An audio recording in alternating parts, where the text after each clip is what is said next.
This time, eto na po yung pinaka-aabangan nyo kung ano pong kapalaran ang mga naghihintay sa ating mga paborito nating mga artista sa darating na 2025. So, simulan natin ang ating unang pagbasa sa barahan ng kapalarang year 2025. Ang napakainit, super mainit. Rico Blanco. May justice na hinahanap si Rico Blanco. Ang controversial na si Maris Racal. Totoo bang nagkaroon siya ng karelasyon aside sa ex niya? Si Anthony Jennings pala. Ay, maglalaho na ang career ni Anthony Jennings. Alden Richards. So, may mutual feelings pero hindi pa sila. Catherine Bernardo, ready na sa 2025 magmahal ulit. Isang gulo. Daniel Padilla, masasamay sa isang gulo. Okay, next. Kim Chiu. Dito sa baraha makikita mo yung karelasyon niya mukhang may anak. Isama na natin dito, syempre marami nagtatanong at kung ano na ba talaga ang kalagayan ni Miss Kris Aquino. May asawa ba siya ngayon? Wala. Boyfriend? Wala pang kumpirmasyon. Nakikita mo ba dyan sa baraha? Ito eh.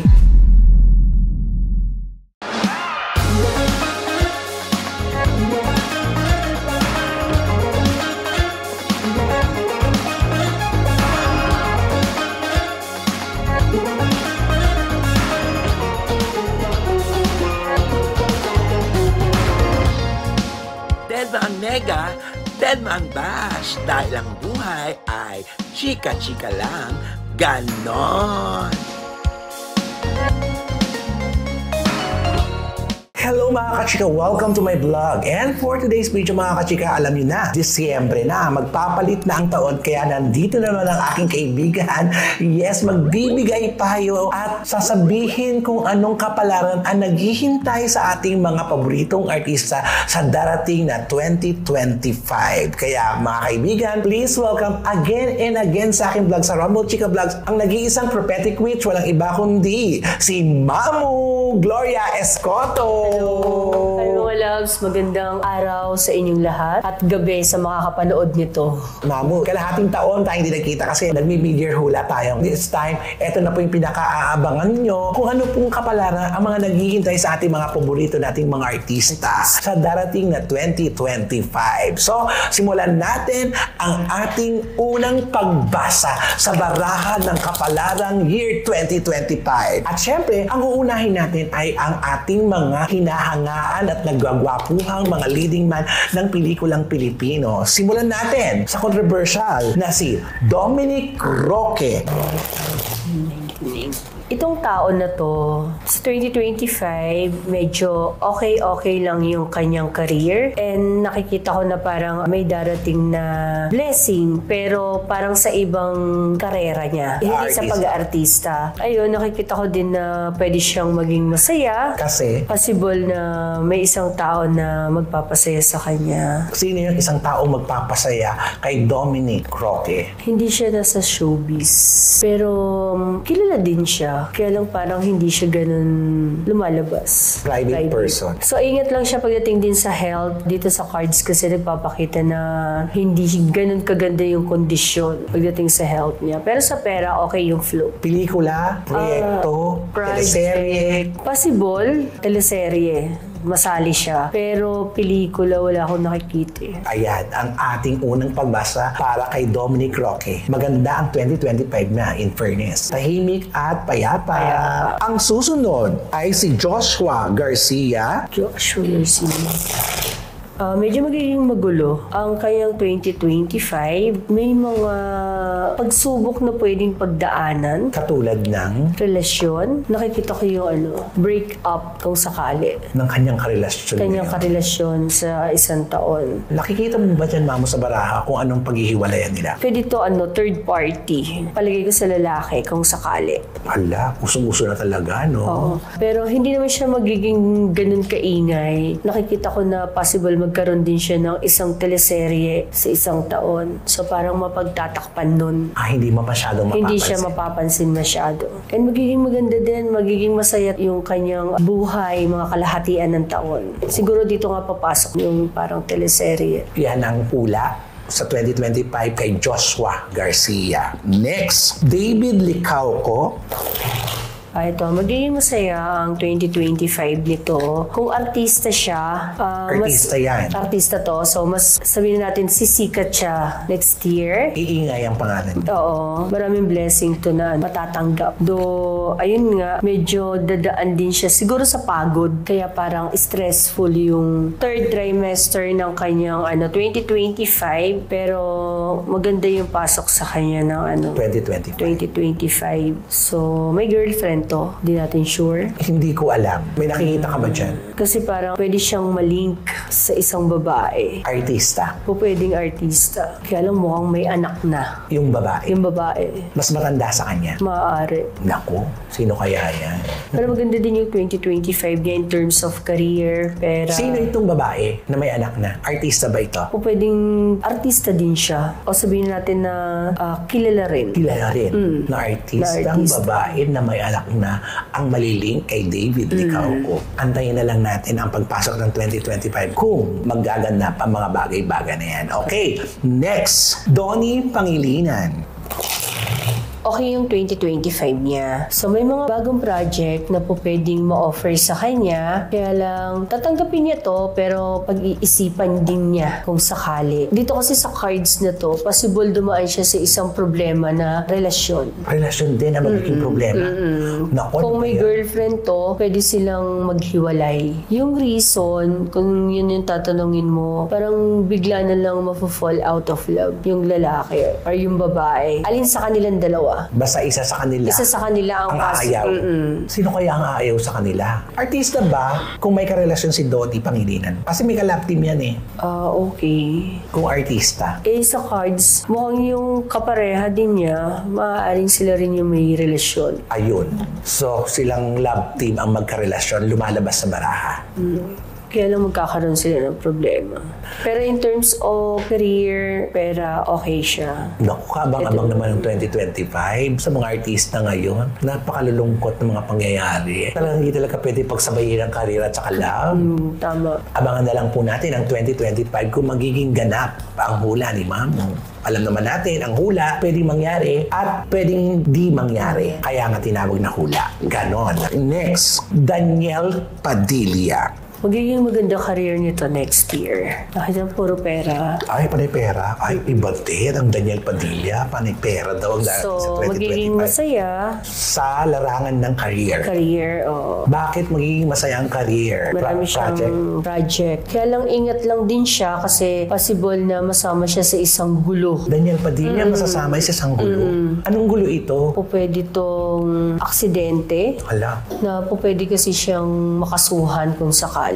So, ingat na lang siya kung nagda-drive siya, gano'n. So, yun yung pwede niyang kasuungan. So, meron tong isang gusto. Ano daw ang gusto ni Daniel Padilla? Sa usapang puso to, pwede kasi siyang manuyo. Pero dito sa susuyuin niya medyo negative. So, ang ibig mo sabihin, gusto niya makipagbalikan kay Catherine Bernardo. Siguro hindi naman makipagbalikan. Yung Makipag-usap. stage lang na parang makipag-usap or magsimulang manuyo ulit. Pero, Dito, kung makikita mo siya, naka-reverse ito. tapos may saksak yung puso. So, dito sa babae, negative. Hindi siya makakakuha ng Positive response. response. Nakakasad. Pero ang mahalaga, gaganda ang career Ang niya. career niya sa isang taon. Oo, kasi di ba sabi nila, dahil ang tagal niyang walang project, di ba? Parang naubos na rin ang pera. Pero magkakaroon pa siya. Maayos yung magiging 2025 niya. Very good naman kung gano'n. At least bawi-bawi din, Correct. Daniel Padilla, di ba? Next, Alden Richards. Masaya to. Though, may lungkot siyang nararamdaman kasi parang may isang babae. Itong babae na to ay... Nakita mo mama yung baraha. Bakit Ito. nakatali? Kumbaga itong babae na to ay parang namimiss niya. Kumbaga baka meron siyang kamag-anak na ka-close niya na namatay, gano'n. Yan yung nanay niya. Pwede din kung patay na ba yun. So po pwede. Magiging maayos yung career niya. Lagi siyang mapapanood sa TV, sabihin natin na gano'n. Magiging masaya rin yung 2025 niya. Possible na magbukas siya ng negosyo. Siguro ingatan lang niya yung kalusugan niya. Kasi pwede siyang magkaroon ng isang sakit sa pagod. Sa love life, I think sa mga nag-iisip, medyo negative pa. Single pa din siya. Pero may pinopormahan. Meron siyang tinatangi ngayon. Tinatangi ngayon. Meron siyang, kumbaga parang apple of the eye. Ayan, sino kaya ang apple of the eye ni Alden? Bigyan mo naman kami ng clue, ganon. Itong apple of the eye niya na to, pwede natin sabihin na si Catherine. So, may mutual feelings pero hindi pa sila. Nagkakaintindihan sila. Ang ganda ng barahan ni Alden. So next, eto, ang napakainit, super mainit, Rico Blanco. So, kung nakikita mo yung cards niya, may justice. Ay. Maaaring meron tong nalaman. Sabihin natin na parang balita na parang nakapagpalaya sa kanya sa malalim na pag-iisip. Kaya siya may justice. Kasi di ba karelasyon niya si Maris Racal? Tapos ngayon sa nangyari kay Maris Racal, tungkol ba sa relasyon? Sa relasyon nila, pwede din na tungkol sa relasyon nila na parang nabigyan ng sagot yung tanong Na iniisip-isip na iniisip niya. You mean to say may iniisip na siya dati pa? Oo. Dito sa past, kung makikita nyo, meron tong sakit ng kalooban. Tapos parang magulo yung isip din niya, naghahanap siya ng mga sagot, kaya lang laging question mark. Kumbaga, nasa malalim siyang palaisipan. So siguro ngayon, baka nabigyan na ng sasagutan, kaya parang medyo na-relieve na siya dito sa barahan niya na to. Yun lang, Sa pera, wala tong problema. career. Career, wala. Magiging maayos ang kanyang buhay ng 2025. Magiging tahimik and pwede siyang magkaroon ng isang karelasyon ulit na dito na siya, kumbaga, mag-stay. Nagsisimula to ng buhay niya ngayon. Basta ang nasa isip niya ngayon, ang focus niya, trabaho, sarili niya muna. Ito, masasabi ko yung cards niya, more on emosyon. Emotional si Rico Blanco. Oo nga, kasi hindi nga rin pala salita yan, makikita mo lang. So ayan na, narinig po ninyo. May justice na hinahanap si Rico Blanco na nakita niya na. Kumbaga, nasagot na yung tanong niya. Ayan po mga kachika, ang hula para sa ating mga iniidolo, mga leading man, ganon.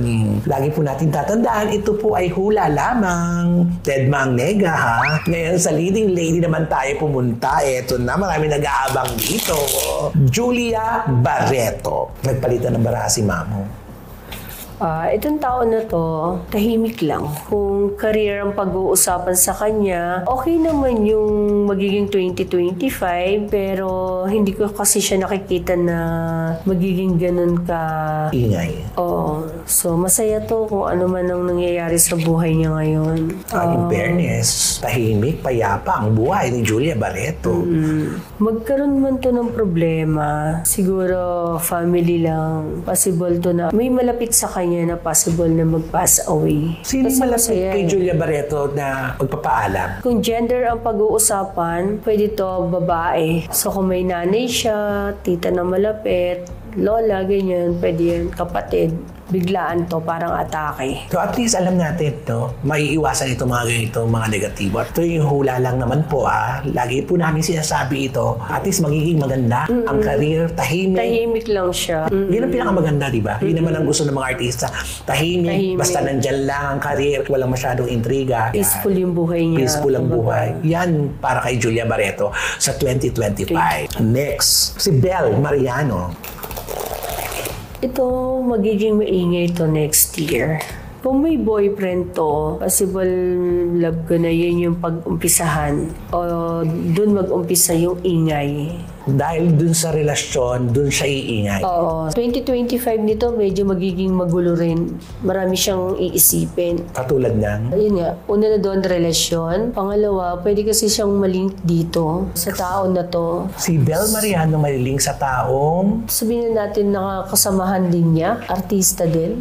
Pwede kasi magkalapit ang loob nila and then ma-develop kung sakali. hindi yan yung kalab team niya. Hindi.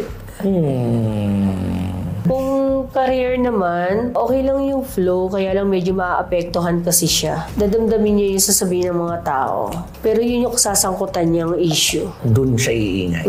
Ano kaya naman ito? Alam mo, nakakaloka ang 2025. Actually, nakakaloka talaga. Kaabang-abang ang mga mangyayari sa ating mga iniidolong artista. Kaya, naku, tingnan natin. Pray na lang tayo Kung sa trabaho lang ang usapan, wala siyang masyadong magiging problema. Meron at meron pa rin. So puso lang talaga ang magiging problema. Pag-ibig lang talaga. Okay, next. Kim Chu. Ito masaya tong taon na to. Mas magiging successful pa to sa isang taon. Maraming matutupad sa pangarap nito. Wow, ang ganda ng barahan ni Kim Chu. Kasi napaka-positibo niyan eh. Pwede siyang makabili pa ng bahay. Wow. Parang tawid, kumbaga ibang bansa. Makakabili ng bahay si Kim Chu sa abroad. Iba din. Ingat lang siya sa mga pagkakatiwalaan niya. Kasi pagdating naman sa pera, okay siya. Kaya lang pwede siyang ma-scam. Career, okay naman yung flow niya. I think kaya walang love life dito kasi masaya naman siya ngayon. Kasi meron siyang love life. Meron siyang love life. Oh. Dito sa Barako, makikita mo yung karelasyon niya mukhang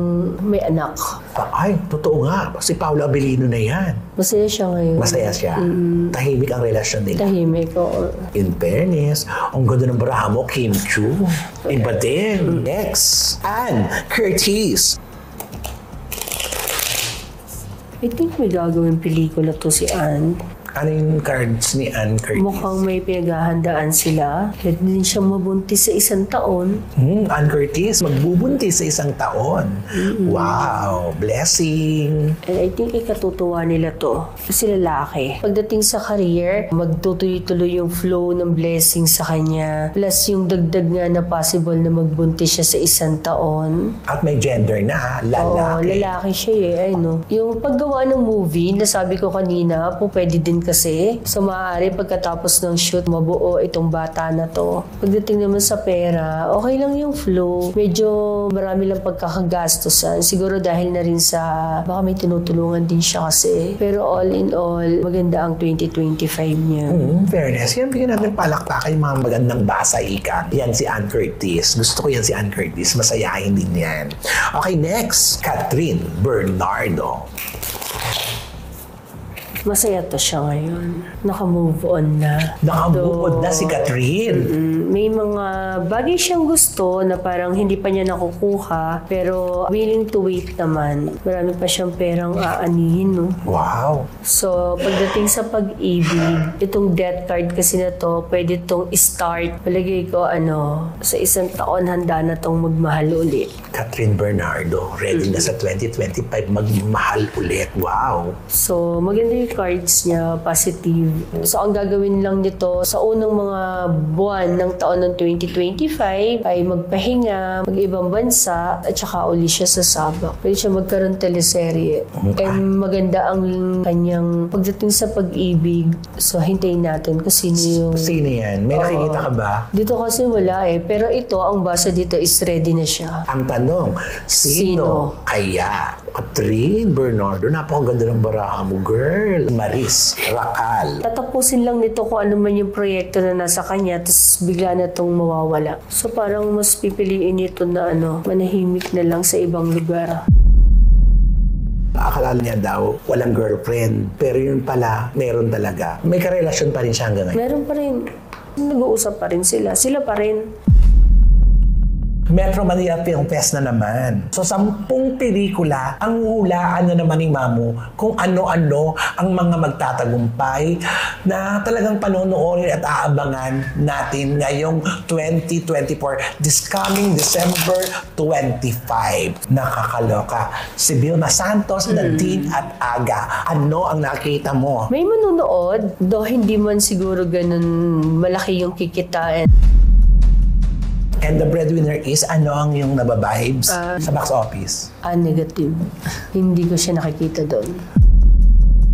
Ano pa ang gusto mong sabihin, Mamo, sa lahat ng nanonood ngayon? Ang taon ng 2025, pagdating sa kalusugan, ito yung taon na marami talagang mamamatay. So, eto na nga mga kachika. First time ko pong gagawin ito dahil actually takot po talaga akong magpahula.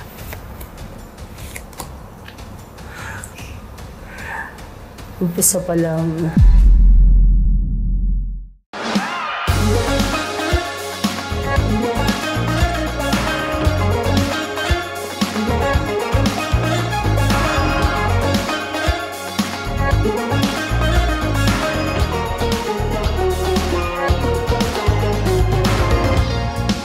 Telma ang nega Telma ang Bash, dahil ang buhay ay chika-chika lang, ganon.